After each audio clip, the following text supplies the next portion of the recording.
Hello बच्चों, मेरे आने से पहले स्क्रीनशॉट ले लिया आपने? Very good. मैं नमित आप सबका वेलकम करती हूँ आपके अपने चैनल कॉमर्स हरिकेन्स पर। हमने अपनी प्रीवियस वीडियो में पढ़ा था हासले ब्लैंचेट मॉडल क्या था, और आज हम उसके पार्ट 2 में पढ़ने वाले हैं कि इस मॉडल के बेनिफिट्स क्या थे, क्रिटिसिज्म क्या थे। साथ ही साथ में ये भी बताऊंगी कि इस मॉडल को फॉलो करने वाले जो लीडर्स होते हैं उनके अंदर क्या ट्रेट्स होते हैं। तो चलिए स्टार्ट करते हैं आज का काम, मगर उससे पहले जल्दी से चैनल सब्सक्राइब कर दीजिए अगर अभी तक नहीं किया है। वीडियो पसंद आए तो दोस्तों के साथ शेयर करना मत भूलिएगा, लाइक कीजिएगा और कमेंट करते रहिएगा। तो आप इसका स्क्रीनशॉट भी ले लीजिए। सिचुएशनल थ्योरी, जैसा कि हासले ब्लैंचेट का कहना था कि एक लीडरशिप स्टाइल बेस्ट नहीं होता, हमें डिपेंड करना पड़ता है सिचुएशन पर। जैसे सिचुएशन होती है, जैसे हमारे ग्रुप के मेंबर्स होते हैं, हम उसके अकॉर्डिंग अपना लीडरशिप स्टाइल चूज करते हैं। तो इसका क्या बेनिफिट है? First, more flexible. ऑब्वियसली ये फ्लेक्सिबल है क्योंकि हम सिचुएशंस के अकॉर्डिंग अपने लीडरशिप स्टाइल को बदलते रहते हैं।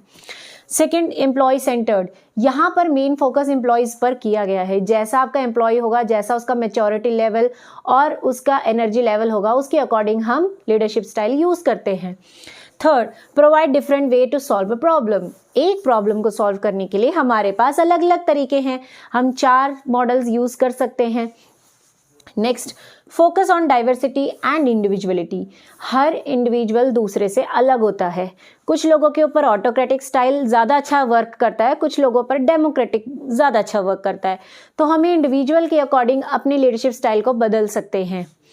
Next, it boost moral and creative supportive environment. आप अपने एम्प्लॉयज़ का मोरल बढ़ा सकते हो क्योंकि आप उनके साथ मिलकर काम कर रहे हो, उनको गाइडेंस कर रहे हो, तो उससे अच्छा वर्क एनवायरनमेंट बनता है।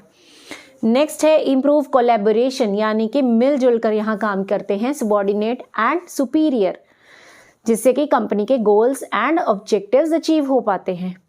लेकिन जैसा कि मैंने आपसे पहले भी कहा है कई बार कि हर मॉडल का कोई ना कोई क्रिटिसिज्म तो होता ही है। अब यहाँ क्रिटिक्स का क्या कहना था? इन्होंने इस मॉडल को थोड़ा सा क्रिटिसाइज किया इन बेसिस पर कि it requires lot of attention.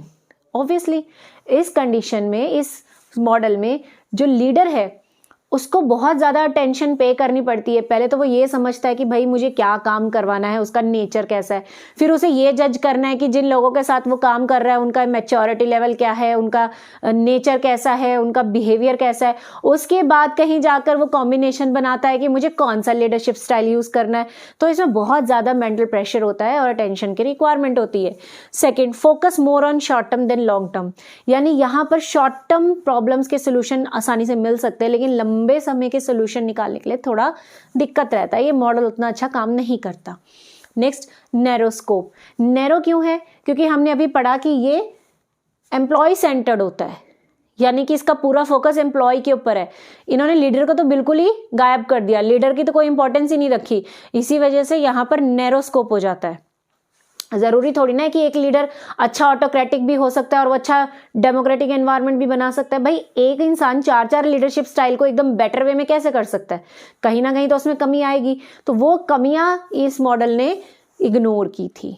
ठीक है, अब हम बात करते हैं कि अगर कोई लीडर सिचुएशनल मॉडल के अकॉर्डिंग काम कर रहा है, यानी कि कोई मैनेजर कंपनी में इस तरह के मॉडल्स का यूज़ कर रहा है, तो उस मैनेजर के अंदर क्या ट्रेट्स हो सकते हैं, क्या क्वालिटीज हो सकती हैं? फर्स्ट, डायरेक्टिवनेस, यानी वो डायरेक्शन देने में बिल्कुल माहिर होगा।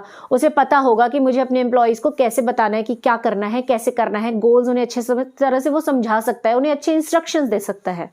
नेक्स्ट, फ्लेक्सिबिलिटी, यानी जो लीडर है वो फ्लेक्सिबल होता है। उसे पता है कि अगर कोई सिचुएशन आ रही है तो मुझे अपना लीडरशिप स्टाइल बदलना भी पड़ सकता है, वो एक ही तरह के स्टाइल पे फॉलो नहीं करता। देन एनकरेजिंग, यानी वो लीडर के अंदर क्वालिटी है कि वो लोगों को एनकरेज कर सकता है। कैसे लोगों को एनकरेज करेगा? वो उन एम्प्लॉयज को जो काम करना तो चाहते हैं, जो टैलेंटेड हैं बट काम करना नहीं चाहते, वो उन लोगों को एनकरेज कर सकता है। देन एबिलिटी टू डेलीगेट, यानी उसके अंदर ये काबिलियत है कि वो लोगों की क्वालिटीज और लोगों की स्किल के अकॉर्डिंग काम उन्हें सौंप सकता है, डेलीगेशन कर सकता है। And last, honesty. ऑनेस्टी होना बहुत ज़रूरी है क्योंकि एक लीडर को अलग अलग लीडरशिप स्टाइल्स यूज़ करने पड़ रहे हैं अलग अलग सिचुएशन में। हो सकता है किसी सिचुएशन में उसका लीडरशिप स्टाइल फ्लॉप हो जाए, तो इसका इल्ज़ाम वो अपने एम्प्लॉयज़ पे नहीं लगा सकता। वो ये नहीं कहेगा कि मेरे तो एम्प्लॉयज़ ही नालायक हैं, इन्होंने ही काम खराब किया। नहीं, आपको अपने अंदर झांक कर देखना कि कहाँ मेरे से कमी हुई, मेरे लीडरशिप स्टाइल में क्या कमी रह गई जो मैं गोल अचीव नहीं करवा पाया। तो वो ऑनेस्ट होना चाहिए। इसी के साथ हमारा ये मॉडल कंप्लीट होता है। कैसा लगा कमेंट सेक्शन में ज़रूर बताइएगा। Bye, have a good day.